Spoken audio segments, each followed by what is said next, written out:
À tous, bienvenue dans ce nouveau tuto Colincourt. Je vous accueille ici rue Chomel, dans notre magasin à Paris, à côté du Bon Marché, pour vous parler des règles à connaître et idéalement à suivre si vous souhaitez maximiser la durée de vie de vos souliers et faire en sorte qu'ils restent le plus beau possible, le plus longtemps possible. On commence tout de suite par le premier commandement, à savoir bien choisir sa pointure. Alors on y va. Bien choisir sa pointure, c'est absolument capital. Évidemment, ça tombe sous le sens, mais c'est capital par rapport à la durée de vie du soulier aussi, pas que sur le plan du confort. Et en plus, ça l'est sur l'esthétique dans le temps. Alors pourquoi? Un soulier, c'est un volume, et votre pied, c'est un second volume. Il faut faire en sorte que les deux puissent coïncider du mieux possible. D'un côté, sans que ce soit trop grand, et évidemment sans que ce soit trop petit et que ça vous blesse.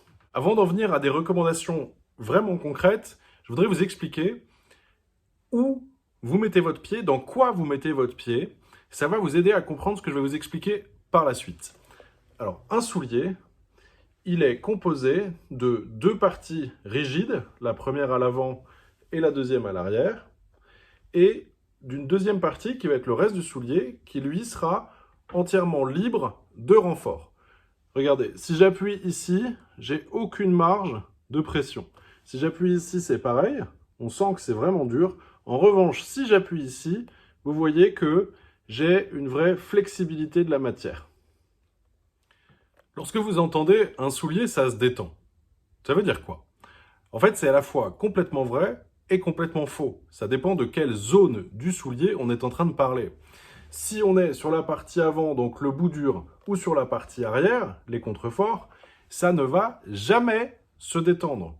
Éventuellement, on peut arriver à travailler un petit peu ça avec différentes méthodes, mais ce n'est pas forcément souhaitable.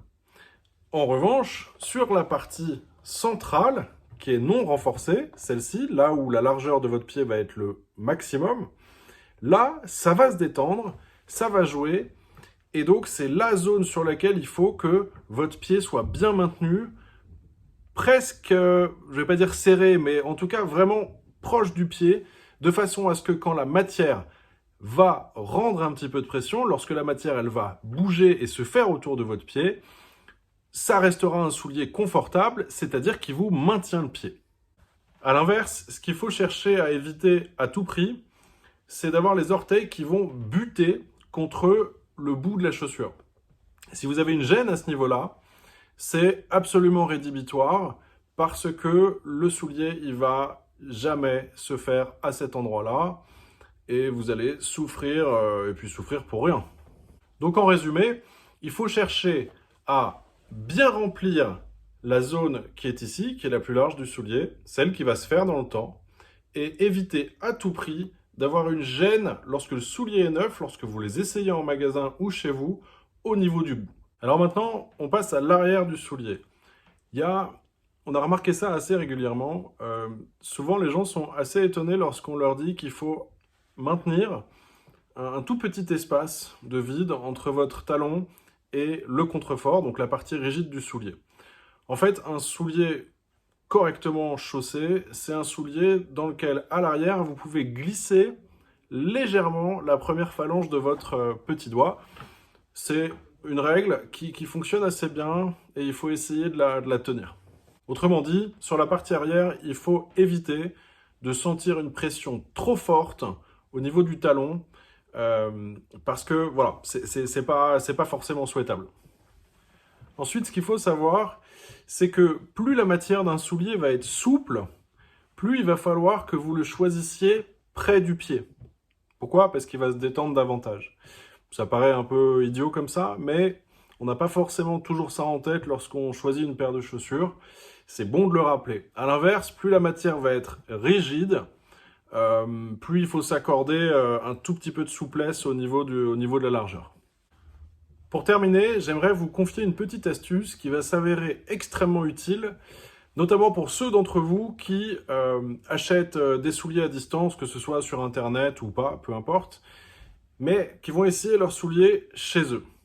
Alors, hyper important, lorsque vous les chaussez, pensez à bien reculer votre pied contre la partie arrière de la chaussure. Et une fois que vous avez fait ça, et seulement une fois que vous avez fait ça, vous allez fermer la partie avant, c'est-à-dire, par exemple, les lacets ou la boucle, si c'est un monk, etc., etc. En faisant ça, vous allez éviter que votre pied glisse légèrement vers l'avant lorsque vous posez votre pied dans le soulier, et vous allez éviter un double syndrome. D'une part, vous risquez d'être trop serré sur la partie avant, éventuellement même, vos orteils vont venir en buter contre le bout dur, mais à l'inverse, vous allez manquer de maintien sur la partie arrière.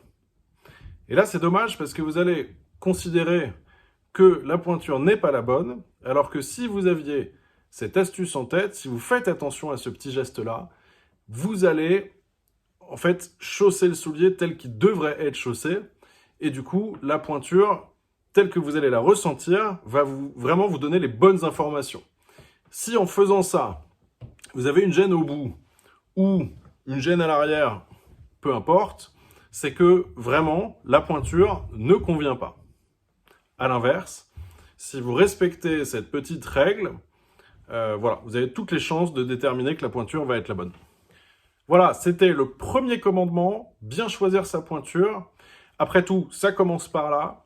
J'espère que ça va vous aider. La prochaine fois, j'aimerais vous confier 2 ou 3 astuces sur les gestes à connaître lorsque vous commencez à porter des souliers qui sont neufs et faire en sorte que ce soit le plus doux possible.